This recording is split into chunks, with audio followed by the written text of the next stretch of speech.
ETF index mutual funds నేర్చుకుని stock మార్కెట్లో రాణించాలనుకుంటున్నారా? వెంటనే ఈ నెంబర్కి కాల్ చేయండి. ज्यादा मुझे उम्मीद तो नहीं है, लेकिन अभी भी मैं अपनी वाइफ को बोलूंगा कि उसमें तो कोई वैल्यू नहीं है, मेरी वाइफ में खुद। तो मेरे बच्चे को क्या ही बड़ा करेगी वैल्यू के साथ, मेरे पेरेंट्स को मेरा बच्चा दे रहे हैं, वो उसको बेटर वैल्यू के साथ बड़ा करेंगे।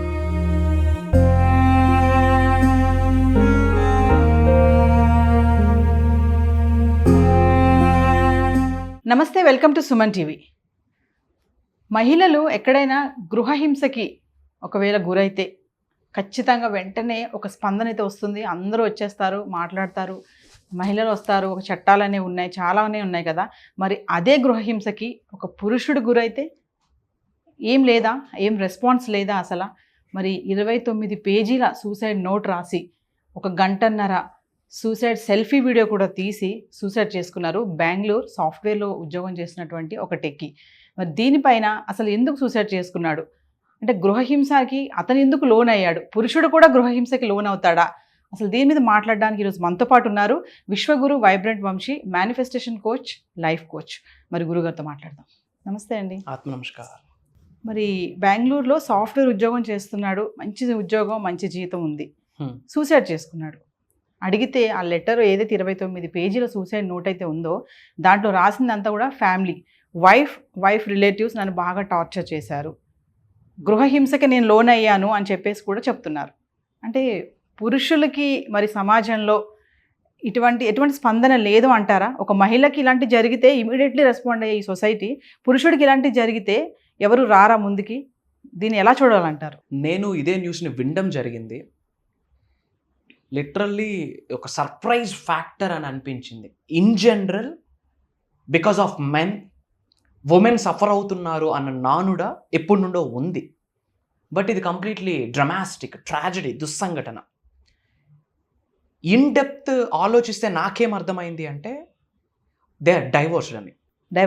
డైవర్స్ అయి ఉన్నారు. That to around 40K 45K వరకు మెయింటెనెన్స్ పర్పస్ పిల్లలకి ఇస్తున్నారని విన్నాము. బట్ యాజ్ పర్ అతను మెన్షన్ చేసిన లెటర్ ప్రకారం 2 lakhs వరకు ఎవ్రీ మంత్ డిమాండ్ చేస్తా ఉన్నారు. That to she is professional, she is also doing good job also, like software, she is into software అని. అండ్ బాధాకరమైన విషయం ఏంటంటే సాధించేది ఏదైనా బ్రతుకుండ సాధించవచ్చు కదా అని నా point. Why? Because in depth study చేస్తే 20+ పేజెస్ నోట్ రాశాడంట, suicide note. Can you imagine? ఒక 2 నిమిషాల వీడియో రికార్డ్ చేసి పెట్టడం వేరు, ఒక మెసేజ్ పెట్టి సూసైడ్ చేసుకోవడం వేరు. ఒక 26 పేజెస్ నోట్ అంటే ఎన్ని విషయాలు ఆయనకి బాధ పెట్టున్నాయో, ఎమోషనల్గా ఎంత ఆయన్ని నలిగిపోయినాడు, అది ఒక్కసారి మనం ఆలోచించాల్సిన అవసరం ఉంది లిటరలీ గవర్నమెంట్కి. అండ్ అది కాకుండా ఒక ఆర్డినరీ పర్సన్ చేశాడంటే ఒక అర్థం ఉంది, ఒక చదువుకోలేని వ్యక్తి ప్రొసీడ్ అయ్యాడంటే అర్థమైంది. వెల్ ఎడ్యుకేటెడ్ ఒక టెక్కీ, ఒక software engineer, he's getting very good handsome salary. ఆ పొజిషన్లో ఉంటూ ఒక 26 లెటర్ హెడ్ రాసి, అండ్ అది కాకుండా 1 hour video, virtual video record చేసి మరి చనిపోయాడు. ఆ స్థితికి వెళ్ళేది అంటే బ్యాక్ ఎండ్లో ఎంత సఫర్ అయ్యాడో ఆలోచించాలి. ఎంత టార్చర్ చేసి ఉన్నారో. టార్చర్ అంటే ఇప్పుడు మహిళలకి ప్రతి చట్టాలు ఉన్నాయి సపోర్టివ్గా. I respect all the women, out of respect నేను మాట్లాడుతూ ఉన్నా. ఎత్ర నార్యంతో పూజ్యంతే రమ్యంతే తత్ర దేవత, ఎక్కడ స్త్రీలు గౌరవింపబడతారో అక్కడ దేవతలు ఉంటారని ఒక నానుడు ఉంది. ఓకే ఫైన్, మరి what about men's security? But నా పాయింట్ ఏంటి అంటే ఈవెన్ చనిపోయేటప్పుడు కూడా తను ఒక లెటర్ హార్ట్కి టచ్ చేస్తూ పెట్టాడు కదా, ఐ నీడ్ జస్టిస్, గవర్నమెంట్ నుండి నాకు జస్టిస్ కావాలి. ఇంకా బాధాకరమైన విషయం ఏంటంటే జస్టిస్ నాకు జరిగితేనే నా అస్థికులు కలపండి, గంగలో కలపండి, ఇఫ్ నాట్ ఏదో మురుగు కాలువలో పడేయండి. అంటే ఎంత క్లారిటీ ఉంది ఆయనకి. మరి అంత క్లారిటీ ఉన్నప్పుడు ఆ ఫైట్, ఇప్పుడు ఇదంతా కూడా ఫైట్, ఆ 26 లెటర్ హెడ్ ఫైటే గవర్నమెంట్తో న్యాయం కొరకు. ఆ 1 hour వీడియో ఫైట్, చనిపోయే ముందు ఇక్కడ ఒక పేస్ట్ చేసుకున్నాడు, ఐ నీడ్ జస్టిస్, నాకు గవర్నమెంట్ దారి చూపించాలి, కోర్టు నాకు దారి చూపించాలి, ఐ నీడ్ జస్టిస్ అని చనిపోయాడు. మరి ఆ ఫైట్ ఏదో బ్రతికుండగా ఎందుకు చేయలేదని నా ఆవేదన, నా బాధ. ఒక విషయం చెప్పండి గురువు గారు, ఇప్పుడు మెన్స్ కంపేర్ చేసుకుంటే ఉమెన్ తోటి మెంటల్లీ వాళ్ళు, అంటే ఇప్పుడు ఇలాంటి విషయాలు వచ్చేటప్పుడు స్ట్రెంగ్త్. ఇప్పుడు ఇన్ జనరల్ ఉమెన్ ఇలా ఎమోషనల్ అయిపోతారు, బట్ మెన్ అఫ్ కోర్స్ ఆ ఎమోషన్స్ ఉంటాయి కాదనట్లేదు, బట్ అంత వేగంగా బయటకు వ్యక్తపరచలేరు. They bit stronger. అలాంటి వ్యక్తి చూడండి బ్యాక్ ఎండ్లో ఎంత బాధ ఉందో. మనం మాట్లాడగలం కానీ ఒక ఎంపతీగా సింపతీగా మాట్లాడగలం కానీ we can't feel that feel as a point of టైంలో. అంత వెల్ ఎడ్యుకేటెడ్, సొసైటీలో గుడ్ నేమ్, ఫేమ్, రికగ్నిషన్ ఉన్న వ్యక్తి 26 pages నోట్ రాయడం ఏంది, ఒక 1 hour విర్చువల్ వీడియో రికార్డ్ చేయడం ఏంది, ఐఎమ్ గోయింగ్ టు హ్యాంగ్ అని. ఎస్ అతను దేనికి సఫర్ అయ్యాడు? మరి ఇలా ఉంటున్నారా? వై పీపుల్ ఆర్ బిహేవింగ్ ఇంత బ్లడీ బగ్గర్స్గా ఎలా బిహేవ్ చేస్తూ ఉన్నారు? ఆ ప్రాణాన్ని యొక్క విలువ ఏంటి? ఎస్ మళ్ళీ ఆ జన్మను పొందడం అంత ఈజీనా? చాలా బాధ వేసింది ఫస్ట్ ఆఫ్ ఆల్. ఇప్పుడు మామూలుగా మహిళలకు ఏదైనా సమస్య వస్తే ఒక హస్బెండ్ కొట్టాడు అంటే పక్కింటికి వెళ్ళిపోయో, ఫ్రెండ్స్ కాల్ చేసో, రిలేటివ్స్ కాల్ చేసో మాట్లాడతారు. ఒక సెట్ అయిన ఏజ్ వచ్చాక మేలు ఎవరితో చెప్పుకోలేక వాళ్ళే కృంగిపోయి ఇట్లా దారితీస్తుంది. దీని అన్నిటికీ రీజన్ మైండ్ సెట్. నా పాయింట్ ఏంటంటే, అంత లెటర్ హెడ్ రాశాడు, ఇదంతా ఫైట్ అంటే న్యాయం జరగలేదంటారా? అంత ధైర్యం ఉంది కదా, 26 pages లెటర్ రాశాడంటే ఎంత బాధని అనుభవించాడో పాయింట్ టు పాయింట్ అక్కడ మెన్షన్ చేశాడు. ఎస్ 1 hour రికార్డింగ్, అత్తమామల నుంచి మిస్సెస్ నుంచి ఎంత సఫర్ అయ్యాడో రికార్డ్ చేసి పెట్టాడు. నాకు జస్టిస్ కావాలి, నాకు జస్టిస్ జరిగితేనే నస్తుకలు గంగలో కలపండి, ఇఫ్ నాట్ ఏదో మురుగు కాలువలో పడేయండి. అంత ఫైట్ మరి బ్రతుకున్నప్పుడు చేయలేకపోయాడు, ఆర్ఎల్స్ చేశాడు అంటే గవర్నమెంట్ సహకరించలేదా? ఎన్నోసార్లు కోర్టుకు కూడా అంటే కోర్టు వెళ్ళినప్పుడు పట్టించుకోలేదా? న్యాయదేవత న్యాయం చూపించలేదా? ఇది నా ఆవేదన. ఇది వాళ్ళకే తెలియాలా. అంటే మెన్స్ కి చట్టాలు రావాలి అంటారా? మెన్స్ కి కూడా మహిళలకు వచ్చినట్టుగా ఉండాలి అంటారా? ఎక్కడ లేని రూల్స్ అండ్ రెగ్యులేషన్స్ వచ్చేసినాయి. ఇప్పుడు 21వ శతాబ్దంలో ఉన్నాము. Everything is going very well, everything is on digital platform. O2O transformation అయింది, ఆఫ్లైన్ టు ఆన్లైన్ ట్రాన్స్ఫర్మేషన్ అయింది. మరి ఇన్ని రూల్స్ అండ్ రెగ్యులేషన్స్ మారినప్పుడు ఇలాంటిది ఎప్పుడైనా విన్నాం అసలు? Because of women men suffer అయ్యి ప్రాణం పోయింది, అది ఇంత బాధతో ఇంత ఆవేదనతో అన్నది ఎప్పుడు వినలేదు. One time in the history. ఇది మళ్ళీ జరగకూడదు అంటే సేఫ్ సైడ్ పర్పస్ గవర్నమెంట్ దీని కొరకు ఆలోచించాల్సిన అవసరం ఉంది. అబౌట్ ఉమెన్ గవర్నమెంట్ ఎలా కేర్ తీసుకుంటుందో we have to have a take care system for men as well ఉండాలి. ఫర్ దట్ గవర్నమెంట్ ఆలోచించాలి. అండ్ బ్యాక్ ఎండ్ నా పాయింట్ ఏంటంటే, మైండ్ ఎట్టిపోతుంది అని. అంత శరీరం ఉంది, అంత ఉద్యోగం ఉంది, అంత శాలరీ ఉంది, ఇంత ఫైట్ చేశాడు, అదేదో నిల్చొని బ్రతుకుంటూ పోరాడొచ్చు కదా. ఇంత ఫైట్ ఏదేదో బ్రతుకున్నప్పుడు చేస్తే గవర్నమెంట్ ఏదో ఇస్తుంది కదా ఆన్సర్. అంటే మెన్ మెంటలీ స్టెబిలిటీ లేరు అంటారా మీరు? ఆ పర్సన్ యొక్క మైండ్ సెట్ ఏముందో. యూనో సూసైడ్ 4 types ఉన్నాయి యాక్చువల్. ఆల్కహాల్ తీసుకుంటూ, డ్రగ్స్ తీసుకుంటూ, తెలియకుండా మత్తులో సూసైడ్ అయిపోవడం ఒకటి. హెరాస్మెంట్ ఇదంతా. దీనికి న్యాయం ఏం చెప్పొద్దు. ప్రాణం ఖరీదుకి న్యాయం ఎక్కడ దొరుకుద్ది చెప్పండి? మేబీ ఆమె కొరకు ఏమైనా యాక్షన్ తీసుకోవచ్చు, ఆమె పైన యాక్షన్ తీసుకోవచ్చు. What about the value of this human life? ఇది మళ్ళీ ఇంకోసారి జరగకూడదు అంటే గవర్నమెంట్ 110% కేర్ తీసుకోవాలి అబౌట్ మెన్, ఫర్ మేల్. ఏదైనా ఒక సిస్టమ్ డిజైన్ చేయాలి టు టేక్ కేర్. ఇలాంటి మళ్ళీ జరుగుతాయి, ముందు జాగ్రత్త అని కాదు, చెప్పుకోవడానికి ఒక లా ఏమైనా ఉండాలి. ఇఫ్ ఇన్కేస్ ఉందో లేదో ఐ డోంట్ నో, బట్ ఉంటే గనక లా ఏమైపోయింది, ఆ లాకి రిలేటెడ్ పర్సన్స్ ఏమైపోయారు? బిగ్గెస్ట్ ట్రాజడీ అండి. ఇంకోటి అండి, ఇప్పుడు మహిళలకు ఏదైనా సమస్య వస్తే వెళ్ళి చెప్పుకుంటారు కదా, వాళ్ళు ఏదో ఒకటి కోఆపరేట్ చేస్తారు, వాళ్ళకి సపోర్ట్ చేసి మాట్లాడతారు. కానీ మెన్స్ అలా వెళ్ళి షేర్ చేసుకుంటే, ఒకవేళ చేసుకున్నారే అనుకుందాం, వాళ్ళని ఎలా చూస్తారు? వాళ్ళని ఏంట్రా నువ్వు భార్య దగ్గర ఇట్లా ఉన్నావా, భార్య సొసైటీ ఇప్పుడు అలా అయిపోయింది. ఏంటంటే నెగిటివ్ చాలా ఫాస్ట్గా పాస్ అవుతుంది, పాజిటివ్ పాస్ అయినా అర్థం కాదు. ఒక వ్యక్తి సఫర్ అవుతున్నప్పుడు అని చెప్పుకోలేని స్థితిలో కూడా ఆయనకి ఫ్రెండ్స్ లేరంటే, ఇఫ్ ఇన్కేస్ చెప్పుకున్న వాళ్ళు తక్కువ చేస్తారంటే అలాంటి ఫ్రెండ్స్ మనకి ఇంకెందుకు? సర్లేరా everything will be all right, నేను వచ్చి మాట్లాడతాను, అలాంటి సపోర్టివ్ సిస్టమ్ కూడా లేదు. మీరు అన్నట్టు సపోర్ట్ చేసేదానికన్నా ఏందిరా తోకూపుకుంటూ తిరుగుతా ఉన్నావా, తోకూపడం ఏంది? బెటర్ హాఫ్ అంటే ఆమెకి ఎంత రైట్ ఉందో ఈయనకి అంతే రైట్ ఉందని.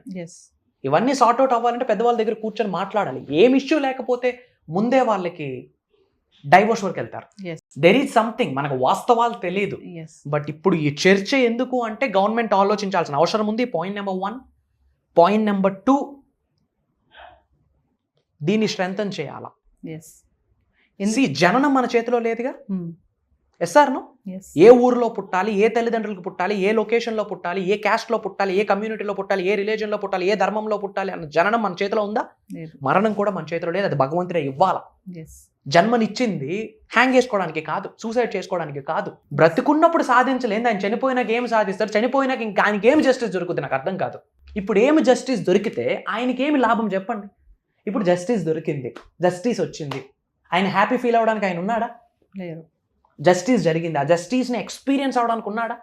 మరి ఏం మెసేజ్ ఇస్తున్నాడు సొసైటీకి? తీసుకునే ముందు ఒక్క డెసిషన్ ఆగి ఎందుకు తీసుకోలేకపోయాడు అనే బాధ ఉంది. రెండోది, ఎంత సఫర్ అవ్వకపోతే, ఎమోషనల్గా ఎంత బాధపడకపోతే ఆ సిచ్యువేషన్ వరకు వెళ్తాడు. ఈ రెండు ఫ్యాక్టర్స్ని ఆలోచించి I'm doing humble request to all the government individuals, ఇది మళ్ళీ జరగకూడదు. And we need justice for men, for male. I respect women, but మెన్కి ఒక జస్టిస్ జరగాలి. అందుకొరకే ఈ నోట్. ఇప్పుడు మీరు అన్నారు ఇందాక ఫ్రెండ్స్ అంటున్నారు కదా, సర్కిల్ మెన్స్ మాట్లాడుకుంటే మనము ఎంతమంది ఫ్రెండ్స్ అండి ఇలాంటి ఏదైనా షేర్ చేసుకున్నాడు బ్యాలెన్సింగ్ గా మాట్లాడే ఫ్రెండ్స్ ఉన్నారంటారా? వెరీ ఫ్యూ, చాలా తక్కువ. మంచి ఎక్కడ ఉంది ఈ రోజుల్లో? గడ్డి పరక గ్రో అయినంత ఫాస్ట్ గా తులసి మొక్క గ్రో అవ్వదు కదా. ఆల్రెడీ మనం మాట్లాడాం ఈ మాట. సో పాజిటివ్ గా సపోర్ట్ ఇచ్చిన వాళ్ళు తక్కువ. ఈ రోజులంతా డబ్బు, మెటీరియలిస్టిక్, మనీ మనీ మనీ. నేను నీతో ఉంటే నాకేంటి, నువ్వు నాతో ఉంటే నీకేంటి, అంతేగాని soul to soul connection, friendships లేదండి. ఫ్యామిలీస్లో కూడా లేదు. తల్లిదండ్రులు తప్ప ఆ బాండింగ్కి మించిన బాండింగ్ ఇంకేది లేదు, ఆ సపోర్ట్ ఇంకేది లేదు అనుకుంటాం. కానీ ఆ మాట మాట్లాడకూడదు కెమెరా. అంటే డైవర్స్ అయిపోయాక ఇంకా మనిషి చచ్చిపోయినా నాకేం సంబంధం లేదు అన్నట్టే ఉంటున్నారంటారా? రిలేషన్స్ అలాగే ఉన్నాయా? అలా ఉంటే మరి ఆ పుట్టిన బేబీకి సమాధానం ఏం చెప్పాలా? డివోర్స్ అయిపోయారు, హస్బెండ్ వైఫ్ విడిపోయారు, తల్లి తండ్రి సంబంధాన్ని తెంచే లా ఎక్కడా లేదు కదా. ఆ పిల్లలకి ఏం సమాధానం చెప్తారు? ఇప్పుడు జస్టిస్ ఇచ్చింది అనుకోండి government, because of this lady, ఈరోజు ఈయన ఇక్కడికి వచ్చాడని జస్టిస్ వచ్చింది. మరి పిల్లలకి ఏం న్యాయం జరుగుతుంది? ఆ ప్లేస్ ఇంకెవరైనా రీప్లేస్ చేయగలరా? ఈ భూమి అనే గ్రహం మీద తల్లిని తండ్రిని రీప్లేస్ చేసే ప్లేస్ ఇంకేదైనా ఉందా? అందరికీ ఏమ్మా చెప్పమ్మా బాగున్నావమ్మా అని పలకరిస్తాం, బట్ కన్న తల్లి అవ్వదుగా. కన్న తల్లిని చూడలేముగా, చూసినా ఆ రెస్పెక్ట్ ఇవ్వలేము, ఆ లవ్ ఇవ్వలేము, ఆ ఎఫెక్షన్ ఇవ్వలేము, ఆ ఎమోషన్ చూపించలేము. తల్లి స్థానం తల్లిదే, తండ్రి స్థానం తండ్రిదే. మరి వాట్ అబౌట్ దేర్ కిడ్స్? వాళ్ళ పరిస్థితి ఏంది? ఇలాంటి మళ్ళీ ఎప్పుడూ జరగకూడదు అంటే గవర్నమెంట్ ఏదో ఒక కేర్, ఏదో ఒక లా ఏదైనా తీసుకొని రావాల్సిన అవసరం ఉంది. సరే, గవర్నమెంట్ పక్కన పెడితే అండి సమాజంలో కూడా, సొసైటీలో కూడా మార్పు రావాలంటారా? ఫైనల్ గా సొసైటీ ఎలా చూస్తుంది అంటారు? ఇలాంటి సిచ్యువేషన్స్ ని ఎలా చూస్తుందంటే, ఏం బుర్ర ఉందా లేదా, ఎందుకు ఇలా బిహేవ్ చేస్తా ఉన్నాడు, పిల్లల కోసమైనా ఆలోచించవచ్చు కదా అని సింపుల్ గా ఒక మాట అనేయచ్చు. బట్ ఈ వ్యక్తి సఫరింగ్ వాళ్ళకి తెలియదు. పాజిటివ్, ప్రతి దగ్గర పాజిటివ్ ఉంటుంది, నెగిటివ్ ఉంటుంది. ఈ రెండింటిని బ్యాలెన్స్ చేసుకొని కామన్ సెన్స్తో గవర్నమెంట్ ఒక చాలా బ్రహ్మాండంగా ఆలోచించాల్సిన అవసరం ఉంది. It's a need of the hour మా. ఇప్పుడు అవసరం ఉంది. ఇతన్నే ఇన్స్పిరేషన్గా తీసుకుని ఇంకో ఇద్దరు హ్యాంగ్ చేసుకుంటే పరిస్థితి ఏంది? Who is responsible for that?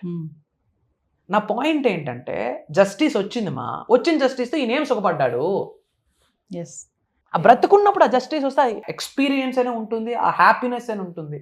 అంటే అలసిపోయాడని కూడా అనుకోవచ్చు కదండి, ఆ టార్చర్ కి తిరగలే. ఏమైపోతుంది గవర్నమెంట్? ఎక్కడికి వెళ్ళిపోతుంది government? Where is police department? Where is judicial department? ఎక్కడికి వెళ్ళిపోయింది లా?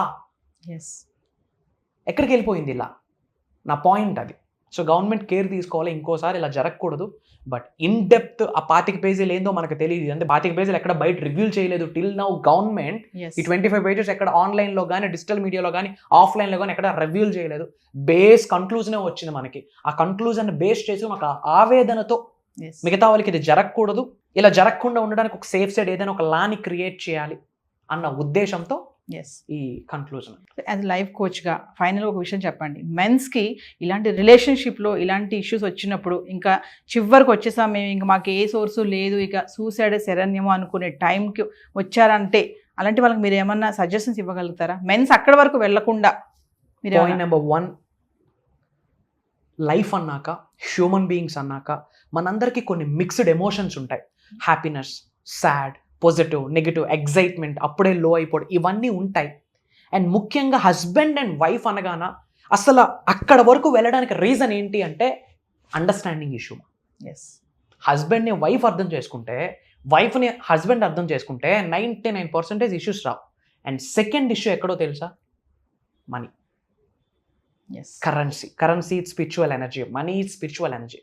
ఒకటి అండర్స్టాండింగ్, రెండోది మనీ. ఈ రెండు లేకపోతే everything will be all right.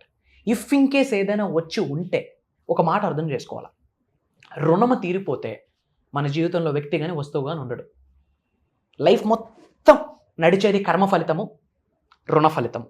ఒక్కసారి రుణం తీరిపోయింది అనుకోండి, వస్తువు కానీ వ్యక్తి కానీ మన జీవితంలో ఉండరు. ఒకసారి మన జీవితం నుండి వెళ్ళిపోదామని డిసైడ్ అయ్యాక మనం రిక్వెస్ట్ చేయకూడదు. మనం సఫర్ అవుతూ వాళ్ళ సఫర్ అవుతూ ఎందుకు? వాడిని బ్రతకనివ్వండి, మన బ్రతుకు మనం బ్రతుకుదాం అన్నట్టు ఉండాలా. Yes. బట్ ఇలాంటి ఇష్యూస్ వరకు వెళ్లకుండా ఉండాలి అంటే అండర్స్టాండింగ్ ఉండాలా, మనీ ఎర్నింగ్స్ లీగల్గా ఎథికల్గా ఉండాలా. అండ్ హస్బెండ్ ఈ రోజుల్లో వైఫ్కి టైం ఇవ్వట్లేదు, వైఫ్ హస్బెండ్కి టైం ఇవ్వట్లేదు. బిజీ లైఫ్ అయిపోయింది. బిజీ లైఫ్, రోటీ కపడా మకాన్ కొరకు fighting, we're going super fast in wrong direction. Yes. పిల్లలకి టైం స్పెండ్ చేయట్లేదు, హస్బెండ్తో వైఫ్ టైం స్పెండ్ చేయట్లేదు, వైఫ్తో హస్బెండ్ టైం స్పెండ్ చేయట్లేదు. మాట్లాడుకునేది ఎక్కడ? ఆయన ఫోన్లో, ఈయన ఫోన్లో. ఇంకెక్కడుంది ఆ లవ్, రొమాన్స్, ఎమోషన్, ఫీలింగ్ ఎక్కడుంది? లేదు. అప్పుడు వేరే ఆలోచనలు, వేరే తోవలు, డిస్ప్యూట్స్ అక్కడ స్టార్ట్ అవుతుంది. ఇవన్నీ ఉండకూడదు అంటే we have to take care, time ఇవ్వాలి, లవ్ చూపించాలి. We respect her. చెప్పాను కదా, ఎక్కడ స్త్రీలు పూజింపబడతారో అక్కడ దేవతలు ఉంటారు. We respect our women and understanding and time and money. Yes. And అయిపోయింది, ఇంకా తప్పదు సూసైడ్ చేసుకోవాలి అంటే ఒక్కసారి ఆలోచించు, నీ తల్లి నిన్ను కన్నప్పుడు ఎంత కష్టపడి నొప్పితో జన్మనిచ్చిందో. ఈజీనా యాజ్ అ ఉమెన్గా? You faced it right. Yes. Your mother of 2 child. ఆ పెయిన్ మీకు తెలుసు. ఆ 9 months క్యారీ చేయడం, ఆ తర్వాత వాళ్ళని ఒక స్థాయికి తీసుకొని రావడం, ఆ పెయిన్ని ఎక్స్పీరియన్స్ చేసే శక్తి నీకు లేనప్పుడు సూసైడ్ చేసుకునే శక్తి లేదు మనకి. అండ్ బ్రతకడానికి భయంతో బ్రతకాలి, చనిపోవడానికి చాలా ధైర్యం కావాలి. మరి ఆ ధైర్యంతో ఆయన ఇక్కడ ఎందుకు ఫైట్ చేయలేదని నా పాయింట్. సూసైడ్ థాట్స్ వద్దు, మా ఉన్నది ఒకటే లైఫ్. దేవుడు జన్మనిచ్చింది అనుభవించడానికి, చావడానికి కదా. ఆ చావడానికి జన్మిస్తే అది ఆయనే పట్టుకెళ్ళాలి, మనకు రైట్ లేదు. Yes. God bless you all, be strong. Government మీతో ఉంది, సొసైటీ మీతో ఉంది, మన అనుకున్న వాళ్ళందరూ మీతో ఉన్నారు. పాజిటివ్గా ఉండండి, హెల్తీగా ఉండండి. Shri vibrant Vamshi is there for you. జై హింద్, జై భారత్. Signing off. నేను మీ శ్రీ వైబ్రెంట్ వంశీ. నమస్తే సార్. Thank you. నమస్కారం.